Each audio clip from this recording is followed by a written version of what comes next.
Well, what we have here is a riddle. But you see, I don't just mean the riddle that Samson tells, though that is a riddle too, but the whole story. Indeed, the whole story of Samson himself is a riddle. I mean, what is it about? What does it mean? What is it practical take-home lesson for Christians today? I mean, why is it even in the Bible to begin with? Welcome to The God-Centered Life with Josh Moody. Judges chapter 14, God is still in charge. That's the name of our study, where you can find the passage. It's in our series, Get Over Yourself, taking a look at the book of Judges. Josh Moody is senior pastor of College Church in Wheaton, Illinois, and I'm Todd Bastide. But Josh, I like the question I asked in our opening clip there, because having grown up with Samson being one of the cooler Sunday school stories, I don't think I've ever really wrestled with, wait a second, why is it in the Bible?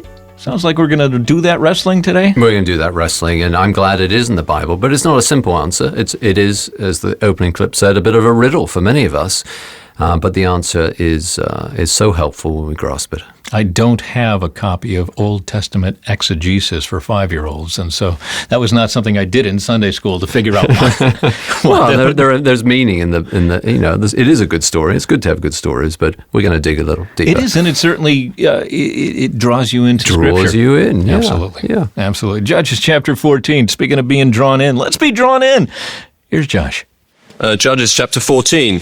Now, Judges is a strange book. People think that it's just kind of one long, depressing event after another, and it really isn't. It's actually a wonderful, wonderful charge to to be faithful for God's church. And we come to one of the most remarkable stories in Judges, of course, the story of Samson, that Herculean figure. And so let's turn then to God's word together. Samson went down to Timnah and saw there a young Philistine woman. When he returned, he said to his father and mother, I have seen a Philistine woman in Timnah. Now get her for me as my wife. His father and mother replied, Isn't there an acceptable woman among your relatives or among all our people? Must you go to the uncircumcised Philistines to get a wife? But Samson said to his father, Get her for me. She's the right one for me. His parents did not know that this was from the Lord, who was seeking an occasion to confront the Philistines, for at that time they were ruling over Israel. Samson went down to Timnah together with his father and mother. As they approached the vineyards of Timnah, suddenly a young lion came roaring towards him. The Spirit of the Lord came upon him in power, so that he tore the lion apart with his bare hands, as he might have torn a young goat. But he told neither his father nor his mother what he had done. And then he went down and talked with the woman, and he liked her. Sometime later, when he went back to marry her, he turned aside to look at the lion's carcass, and it was a swarm of bees and some honey, which he scooped out with his hands and ate as he went along. When he rejoined his parents, he gave them some, and they too ate it. But he did not tell them that he had taken the honey from the lion's carcass. Now his father went down to see the woman, and Samson made a feast there, as was customary for bridegrooms. When he appeared, he was given 30 companions. Let me tell you a riddle, Samson said to them. If you can give me the answer within the 7 days of the feast, I will give you 30 linen garments and 30 sets of clothes. If you can't tell me the answer, you must give me 30 linen garments and 30 sets of clothes. Tell us your riddle, they said. Let's hear it. He replied, out of the eater, something to eat, out of the strong, something sweet. 3 days they could not give the answer. On the 4th day, they said to Samson's wife, coax your husband into explaining the riddle for us, or we will burn you and your father's household to death. Did you invite us here to rob us? Then Samson's wife threw herself on him, sobbing, You hate me. You don't really love me. You've given my people a riddle, but you haven't told me the answer. I haven't even explained it to my father or mother, he replied. So why should I explain it to you? She cried the whole 7 days of the feast. So on the 7th day, he finally told her, because she continued to press him. She, in turn, explained the riddle to her people. Before sunset on the 7th day, the men of the town said to him, What is sweeter than honey? What is stronger than a lion? Samson said to them, If you had not plowed with my heifer, you would not have solved my riddle. Then the Spirit of the Lord came upon him in power. He went down to Ashkelon struck down 30 of their men, stripped them of their belongings, and gave their clothes to those who explained the riddle. Burning with anger, he went up to his father's house. And Samson's wife was given to the friend who had attended him at his wedding.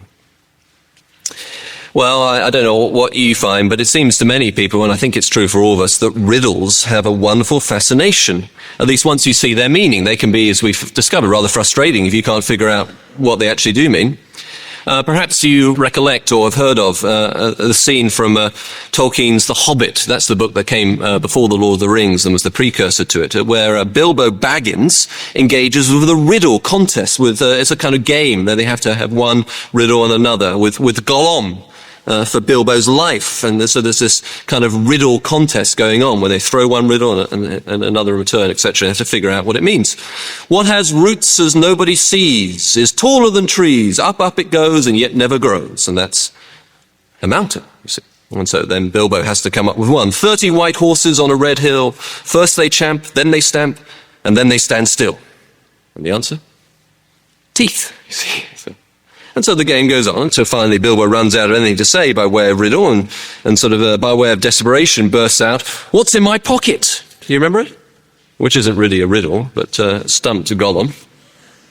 And Bilbo escapes with Gollum's ring. And then you know the story from the movies thereafter in the next book. And so these kind of puzzles can be fascinating, can't they? It's what keeps you reading a mystery novel, isn't it? And the like. There was actually, you may know this, there was a riddle on the antagonist to Harry Potter, of course, Lord Voldemort, the kind of big baddie of our day, Lord Voldemort, whose birth name, his real name was Tom Marvolo Riddle, which is itself a kind of riddle, Tom Marvolo Riddle, for the phrase, "I am Lord Voldemort," if you rearrange the letters.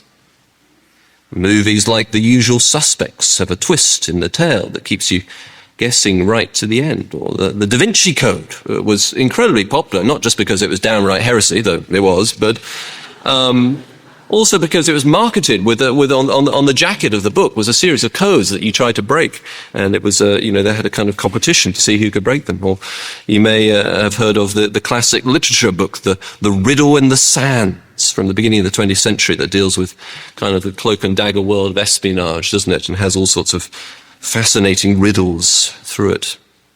Well, what we have here is a riddle. But you see, I don't just mean the riddle that Samson tells, though that is a riddle too, but the whole story.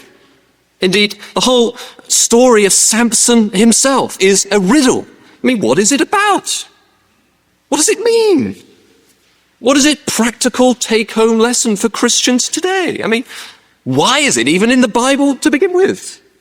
Well, it doesn't seem the kind of, nice sort of home fire lesson that you normally read about in the Bible, does it? Why is someone like Samson a sort of 007 womanizer with a Rambo physique? Why is he here? And why is he held up actually as one of the 12 judges? The sort of the heroes on whom we're told the Spirit comes in power.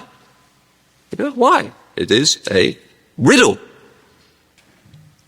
And you see, the Bible has many different kinds of writing. We cannot interpret everything the way we would Paul's letter to the Ephesians or the Romans, for there is poetry, history, proverbial sayings, and here, in narrative historical accounts, you sometimes have the narrator kind of weaving this story provocatively to get us to think, to sit up and pay attention and say, maybe this God person isn't quite the way I had preconceived. To think, as we say, outside of the box, to try and solve the riddle and get the meaning. And that's very helpful, isn't it? Because, if we're frank, religion can be sometimes pretty boring, can't it? I mean, like you've heard it all before, haven't you? Like singing the same song over and over again without anything really spicy happening. Christmas, bar, humbug, that kind of thing. But this is meant to make us sit up and take notice and hear something that perhaps we didn't expect to hear, that we didn't know already. And actually, and we're not explaining to hear kind of in church or something like that, and help us to figure out and think outside of the box about God and life and truth and church. So let's try and do that. Let's try and see if we can't make sense of this riddle. Not just here, but the riddle of our lives. What God's up to right now. deeper into our riddle busting in just a second, but first a reminder that if you consume a lot of content via a podcast app, you may not be aware that The God-Centered Life is available via that very podcast app. Simply look for God-Centered Life, subscribe, and you're good to go. Back into our study in the book of Judges now. Here's Josh. Well, then let's do that. So first kind of unweaving of the riddle is this. God has a plan to rescue his people. Because you see, that's part of the riddle here, isn't it? And throughout the whole story, how God is actually going to do that and using this guy, Samson. But especially if you look down at the first 4 verses, if you will. And I think there you'll see in a particular way how bizarre it is that God would have chosen Samson. Not only to use Samson, but to use here in particular his sinful choice, for it was a sinful choice to seek a wife outside the covenant people of God. You know, the Bible teaches that we are to marry believers. And the Old Testament told the Israelites that they would only marry other Israelites from the covenant. It wasn't a racial thing, it was a religious thing, those who also believed in God.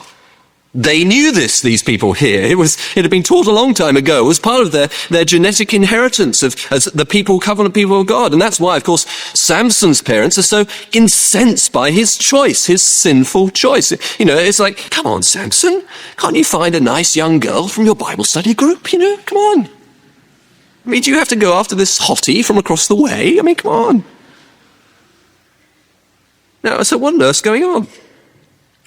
This does not mean that God has changed his mind about saying that we must marry those who belong to the family of believers.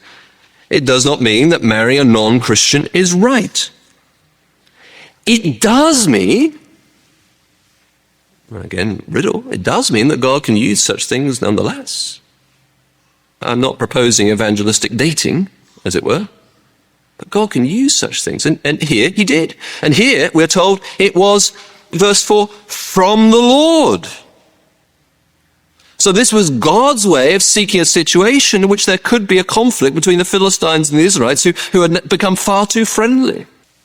They're totally compromised. And so this is the way that God's going to do it and break that worldly friendship between his people and the world, you see. I've shared this illustration several times already this week, kind of during the week when I'm chatting to people. And if you're one of those people, I'm sure you won't mind if I share it again, because it seems particularly relevant to this thing we're discussing. And it's that movie, Seabiscuit. I don't know if you've seen the movie. Maybe I thought it was about biscuits, so I kind of decided not to see it. But it's actually about a horse. And it's probably famous in America, but I never heard of him. So there you go. Anyway. And I really enjoyed it. It's this horse who's all beaten up, and yet he goes on to win great horse races against expensive thoroughbreds who look really sort of smart and perfect and everything like that. But Seabiscuit wins. His trainer is beaten up. He was in the West as a sort of cowboy before it got developed, and he's all despondent.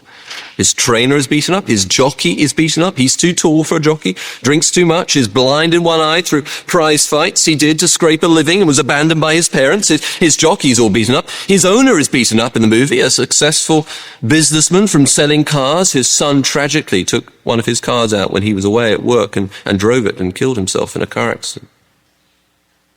They're all beaten up. Yet they win.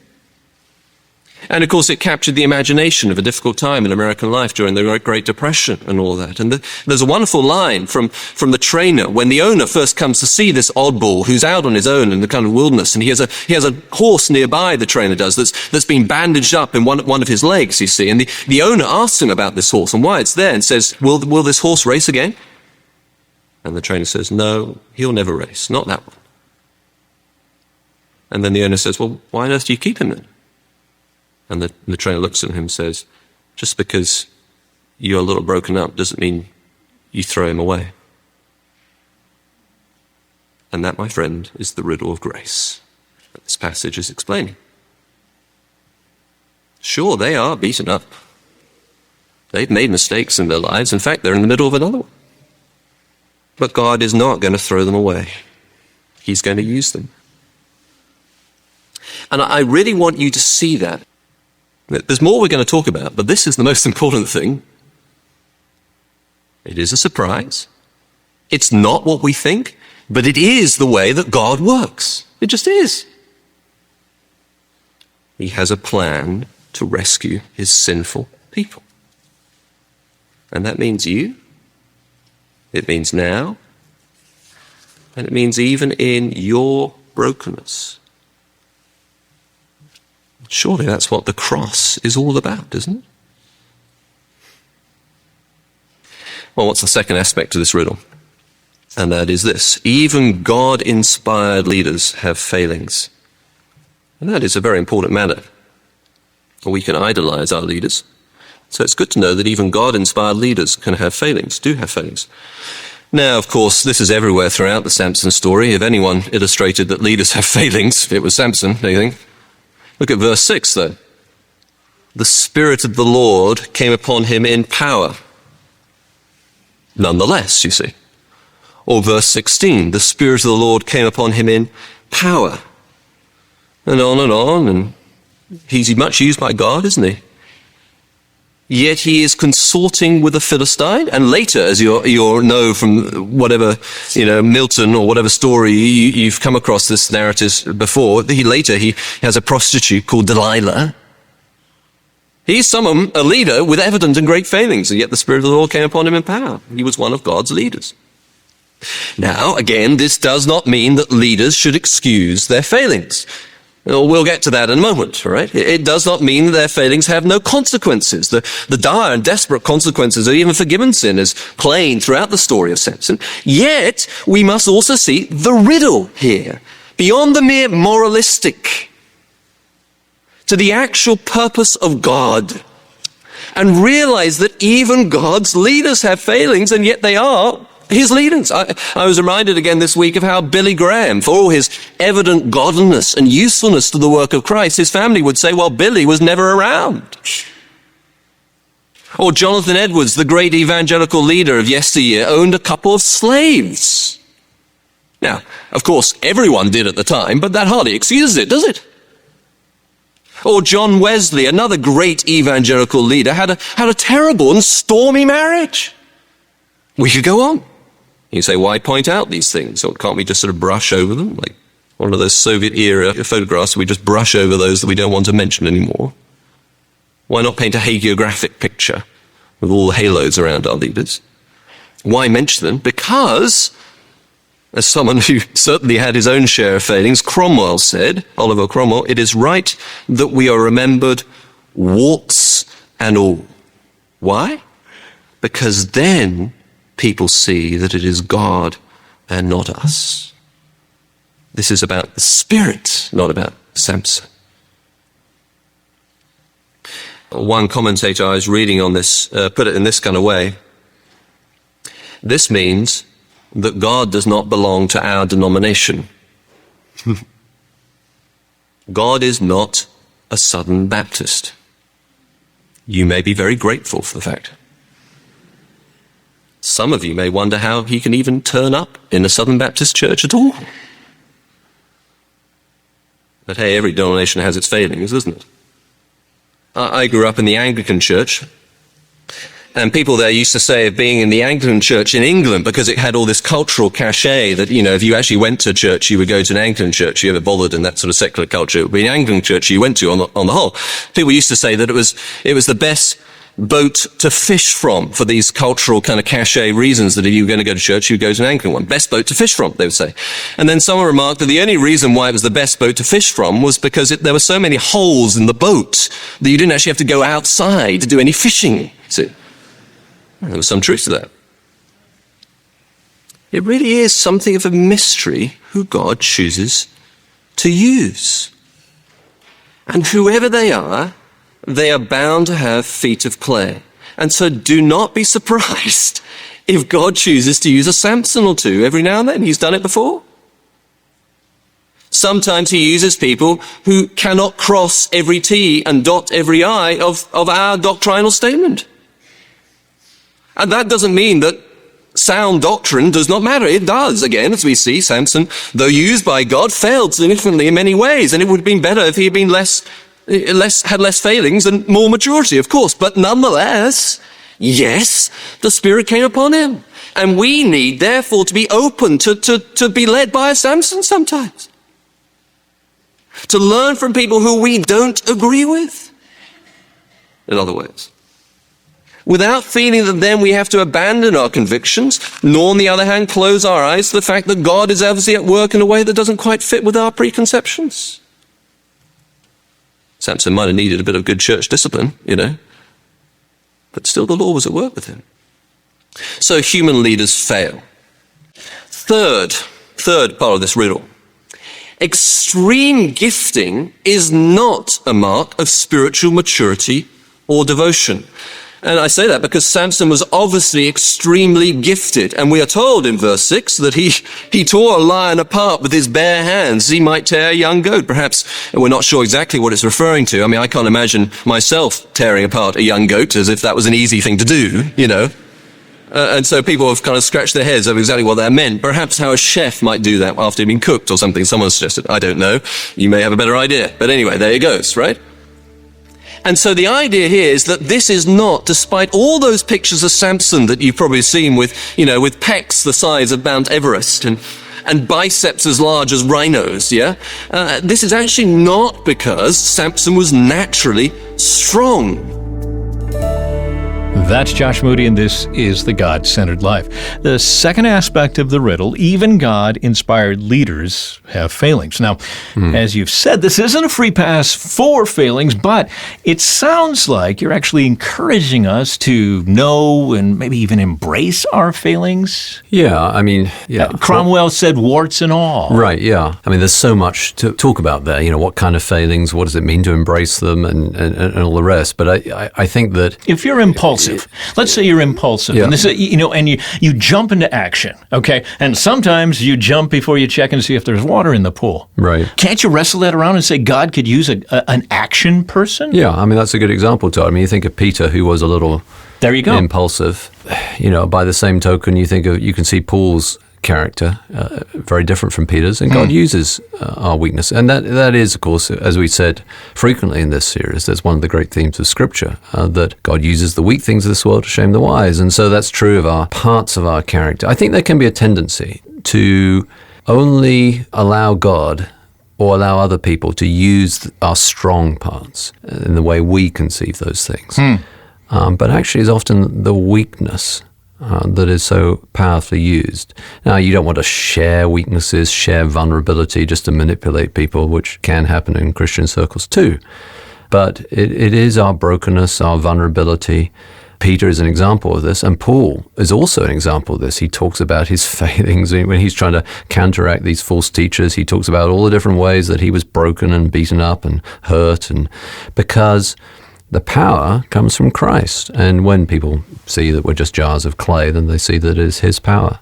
A contemporary example of this, I often think, is Billy Graham, who was so powerfully used by God. And I think even he would say it wasn't because he had, all the right credentials. Or, of course, D.L. Moody. The world is yet to see what God can do through one man fully committed to him, the great phrase that inspired his life.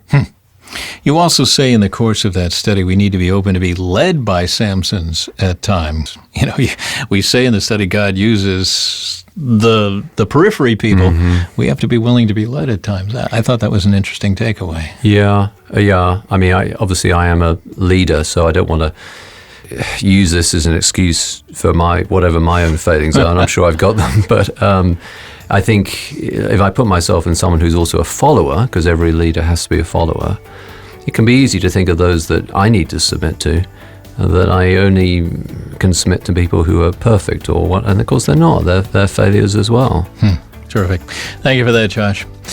GodCenteredLife.org. This is where this study lives. Previous installments of the Judges study, other books that we've studied, we encourage you to swing by there. We're collecting resources there. We hope it's helpful for you. Next time we get together, we're going bigger. You see, Samson, for all his brilliance, becomes sort of a symbol of all that's wrong with modern life, doesn't he? Is bigger necessarily better? Yes, maybe, no, maybe. Is church in a football field better than church in a living room? We'll continue our study in the book of Judges when we get together next time. We hope you're going to join us for that, and we hope you'll swing by the website, take advantage of some of the resources here being put together by The God-Centered Life with Josh Moody.